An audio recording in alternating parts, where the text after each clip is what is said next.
আলহামদুলিল্লাহি ওয়াহদা ওয়াসসালাতু ওয়াসসালামু আলা মান লা নাবিয়্যা বা'দা আম্মা বা'দ। প্রিয় দর্শক শ্রোতা, গোল্ডেন বাস্কেট প্রেজেন্ট পবিত্র মাহে রমজানের ডাক অনুষ্ঠানে আপনাকে স্বাগতম। আমরা আলোচনা করব রমজানের শেষ দশকে রোজাদারের করণীয়। প্রিয় দর্শক শ্রোতা, রমজানের শেষ দশক প্রতিটি রোজাদারের ইবাদতের সর্বোত্তম সময় এবং রমজানকে হাদিসের ভাষায় তিনটি ভাগে ভাগ করা হয়েছে। আউয়ালুহু রহমা ওয়া আখিরুহু ওয়া আওসাতুহু মাগফিরা। আউয়ালুহু রহমা ওয়া আওসাতুহু মাগফিরা ওয়া আখিরুহু ইতকুম মিনান নার। অর্থাৎ শেষ দশককে নামকরণ করা হয়েছে ইতকুম মিনান নার, অর্থাৎ জাহান্নাম থেকে মুক্তির সময়। অর্থাৎ আল্লাহ তাআলা শেষ দশকে তার অসংখ্য অগণিত বান্দাদেরকে জাহান্নামের আগুন থেকে মুক্তি দান করেন। আলহামদুলিল্লাহ।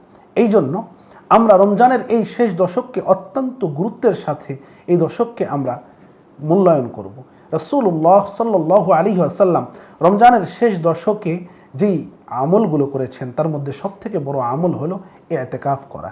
রাসূল সাল্লাল্লাহু আলাইহি ওয়াসাল্লাম রমজানের শেষ দশকে ইতিকাফ করেছেন। হযরত আয়েশা রাদিয়াল্লাহু আনহা হাদিস বর্ণনা করেন যে রাসূলুল্লাহ সাল্লাল্লাহু আলাইহি ওয়াসাল্লাম তার মৃত্যু পর্যন্ত কোনো বছরই ইতিকাফকে তরক করেননি, অর্থাৎ মৃত্যুর বছর পর্যন্ত রাসূল সাল্লাল্লাহু আলাইহি ওয়াসাল্লাম এই ইতিকাফ ছাড়েননি, ইতিকাফ আদায় করেছেন। এমনকি শেষ বছর রাসূল সাল্লাল্লাহু আলাইহি ওয়াসাল্লাম ইতিকাফকে 10 দিন থেকে বাড়িয়ে 20 দিন পর্যন্ত এই ইতিকাফ করেছেন। এই জন্য রমজানের শেষ দশকে মুমিনের যতগুলো করণীয় রয়েছে তার মধ্যে সবথেকে বড় করণীয় হলো ইতিকাফ করা। সম্মানিত দর্শক শ্রোতা, এর পাশাপাশি রাসূল সাল্লাল্লাহু আলাইহি ওয়াসাল্লাম রমজানের এই শেষ দশক কিভাবে ইবাদতে কাটাতেন, বন্দেগীতে কাটাতেন, হাদিসের মধ্যে ভাষা এসেছে ওয়াশাদ্দা মিকদারাহু। রাসূল সাল্লাল্লাহু আলাইহি ওয়াসাল্লাম এই শেষ দশকে তার কোমর বেঁধে নিতেন।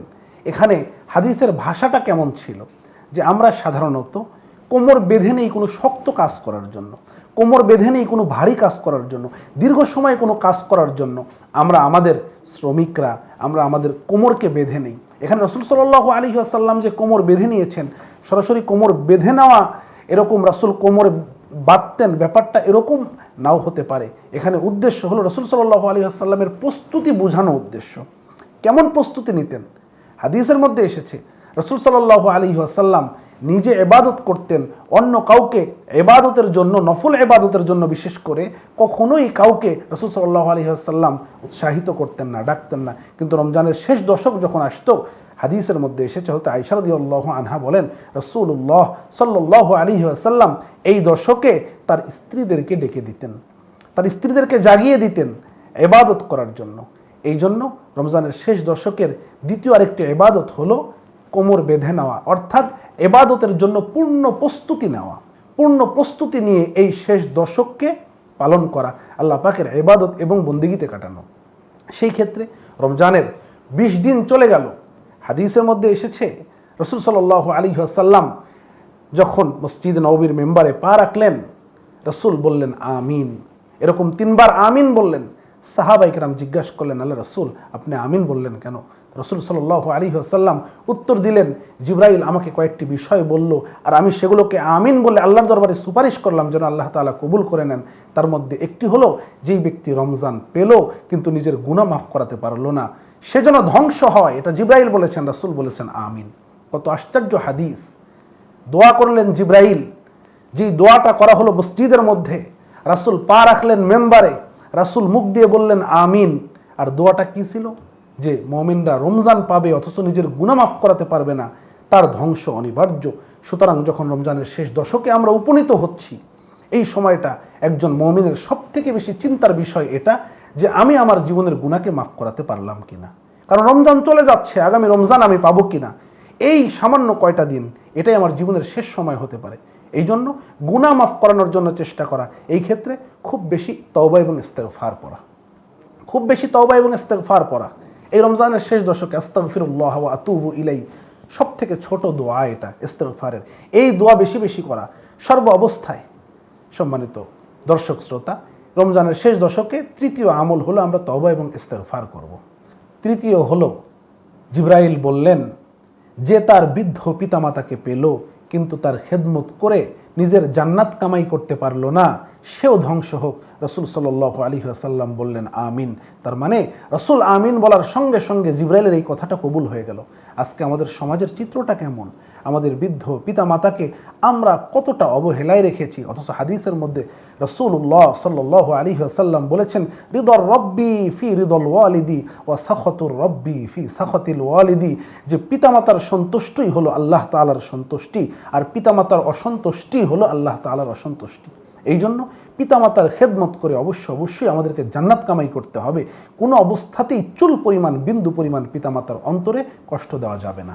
রমজানের শেষ দশকের আরও একটি করণীয় হলো শবে কদর তালাশ করা। হাদিসের মধ্যে রাসূল সাল্লাল্লাহু আলাইহি ওয়াসাল্লাম বলেন, তাহাররু লাইলাতুল কদর ফি আখিরিল উইত্র, অর্থাৎ রাসূল সাল্লাল্লাহু আলাইহি ওয়াসাল্লাম বলেছেন যে তোমরা শবে কদরকে রমজানের শেষ দশকের বিজোড় রজনীগুলোতে তালাশ করো।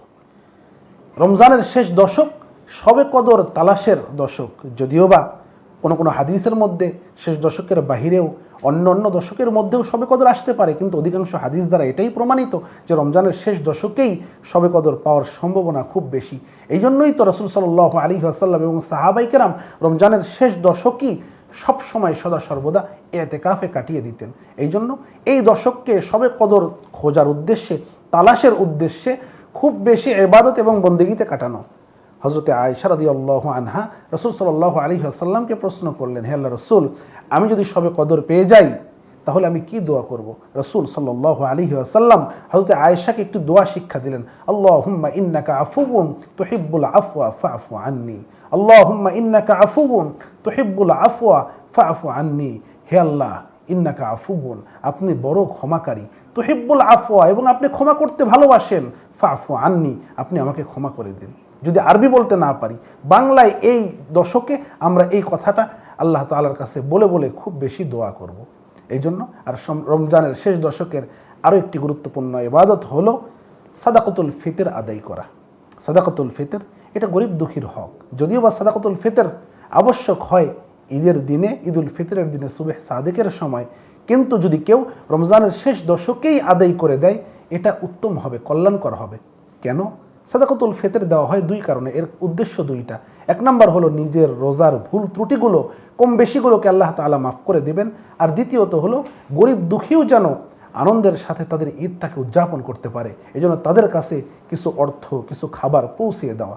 এই জন্য যদি আমরা আমাদের সাদাকাতুল ফিতর রমজানের শেষ দশকের মধ্যেই আদায় করে দেই, হয়তোবা যে গরিব দুঃখীর কাছে আমি এটা পৌঁছে দিলাম, সে তার ঈদটাকে অত্যন্ত আনন্দের সাথে, অত্যন্ত সুন্দরভাবে উদযাপন করাটা, আদায় করাটা তার জন্য সহজ হবে। এই জন্য রমজানের শেষ দশককে আমরা ইবাদত এবং বন্দেগীতে কাটাবো, কারণ এই দশকটাই হলো ইবাদত এবং বন্দেগীর মৌসুম। কিন্তু বড় আফসোস এবং অত্যন্ত দুঃখের সাথে বলতে হয় যে আমরা রমজানের প্রথম 10 দিন যতটা না ভালোভাবে ইবাদতের সাথে কাটাই, তুলনামূলক দ্বিতীয় 10 দিন সেটা কমে যায়, আর শেষ দশকটা আমরা সব থেকে বেশি অবহেলা করি। কেন?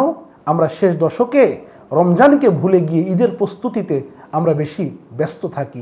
আমরা কেনাকাটা, আমরা দোকানপাটে, বাজারগুলোতে এবং খেলতামাশায় আমরা খুব বেশি ব্যস্ত হয়ে যাই, যার ফলশ্রুতিতে কখনো কখনো রমজানের শেষ দশকে আমরা তারাবির নামাজকেও ভুলে যাই, রমজানের শেষ দশকে অন্যান্য ইবাদতগুলো আমরা ভুলে যাই। অথচ আমার তো উচিত ছিল যে রমজানের শেষ দশকটাই সব থেকে বেশি গুরুত্ব দিয়ে ইবাদত এবং বন্দেগী করা। আল্লাহ তাআলা আমাদেরকে এইভাবেই আমাদের রমজানের এই শেষ দশকটাকে ইবাদত এবং বন্দেগীতে কাটানোর তৌফিক দান করেন। ওয়া আখিরু দাওয়ানা আলহামদুলিল্লাহি রাব্বিল আলামিন। আসসালামু আলাইকুম ওয়া রাহমাতুল্লাহি ওয়া বারাকাতুহু।